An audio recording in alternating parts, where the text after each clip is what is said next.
Jadi influencer atau spesifik seorang YouTuber menjaga image dan nama baik terkadang harus dilakukan demi lancarnya komunitas, pendapatan, dan lain-lain. Tapi apa yang terjadi jika alih-alih jaim, para YouTuber ini malah memilih nekat melakukan hal-hal di luar nalar demi sebuah viewers, atau malah bersikap dan mengeluarkan statement seenaknya tanpa pertimbangan, dan tentu saja akhirnya malah sangat dibenci. Jadi inilah channel YouTube yang sangat dibenci karena kelakuan dan kontroversinya di segmen Bedah Channel.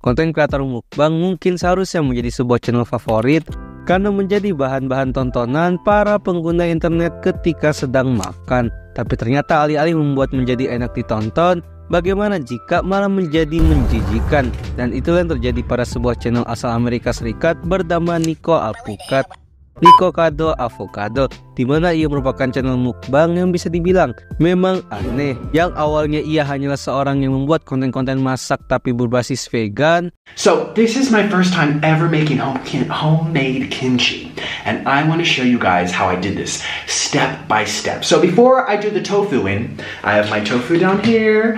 I want to show you how I made the kimchi. So without further ado, take a look.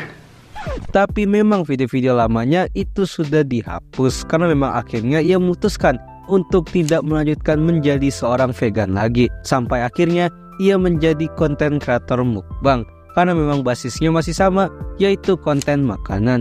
Dan sepertinya di permulaan kontennya sama seperti kreator mukbang lainnya, tapi yang berbeda adalah Nico cukup malas dan menjadi realistis karena alih-alih menjaga badannya agar tetap sehat dan fit agar bisa terus membuat konten mukbang sampai kapanpun seperti yang dilakukan oleh para konten kreator mukbang lainnya. Nico Avocado ternyata terus mengalami kenaikan berat badan sehingga ini membuat audiensnya merasa iba. Lalu apa yang membuatnya menjadi sangat dibenci? Tentu saja karena Nico tidak mendengar saran-saran dari para viewersnya dan malah makin menjadi-jadi, sehingga ini membuat para audiensnya jengkel dan terus mengolok-olok perubahan berat badan Nico Avocado yang semakin hari semakin obesitas. Bahkan paling besar ia sempat berada di angka 157 kg. Tapi bukan hanya faktor perubahan dan obesitas saja, tapi kelakuan-kelakuan drama yang dilakukan Nico di setiap video mukbangnya selalu aneh-aneh dan bahkan menjijikan. Ironisnya, audiens dan viewers dari Nico Avocado malah semakin banyak karena kelakuan-kelakuan menjijikan tadi, yang membuat Nico terus-terusan melakukan drama-drama aneh yang gak perlu ada di setiap video mukbangnya, seperti berteriak-teriak dan menangis, berantem dengan pasangan beloknya, dan lain-lain, yang mana itu semua dilakukan ketika sedang mukbang atau makan, yang mana tentu saja ini malah semakin menjijikan. Sehingga dari semua ini wajar aja kalau orang-orang selalu mengolok-olok dan membenci channel Nico Alpukat ini. Tapi sekarang ia sudah mulai mau mengurangi kebiasaan hidup tidak sehatnya lagi, yang mana itu bagus dan cukup terbukti lah. Tapi tentu saja drama-drama anehnya masih saja ada.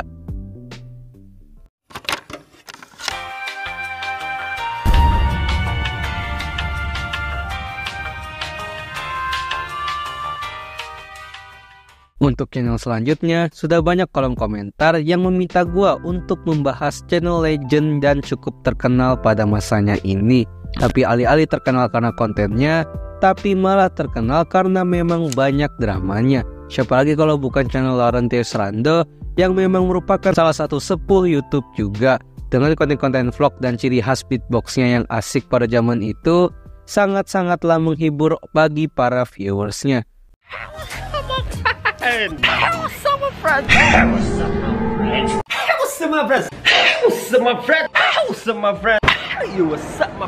Lalu jika pembawanya itu unik dan disukai, kenapa malah ia sempat dibenci? Dan itu menurut beberapa artikel di internet, semua itu sendiri dikarenakan banyaknya drama dan blunder yang ia lakukan.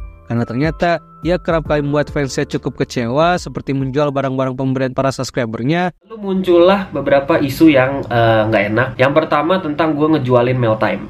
Oke, jadi gue emang jual keyboard Razer, udah laku, tapi gue tuh punya dua. Ada yang dari Meltime, sama ada yang punya gue, yang udah lama nggak gue pakai. Karena waktu itu gue maunya chroma gitu. Jadi gue jual satu lah, yang satunya masih ada. Gue minta maaf sebesar-besarnya atas ketidaknyamanannya. Tapi intinya Meltime itu nggak ada yang gue jual. Tapi beberapa Meltime itu emang ada yang gue kasih ke adik sepupu gue. Gue punya adik sepupu tuh banyak. Dan itu yang gue merasa bersalah karena nggak ngasih tahu kalian. Gue ngasih tanpa bilang sama kalian. Mudah-mudahan kalian ngerti dan maafin hal itu. Dan juga beberapa drama lainnya yang malah diungkit-ungkit oleh mantan rekan kerjanya sendiri, di mana memang intinya ia hanya membuat para fansnya tadi itu malah kecewa. Dan oleh karena itu para fansnya sempat malah membuat gerakan unsubscribe dan dislike ke setiap video channel Rando ini. Tapi lagi-lagi itu dulu. Sekarang ia pun masih aktif dan memang lebih positif vibe aja. Abaikan masa lalu dan fokus berkembang ke masa sekarang dan untuk masa depan.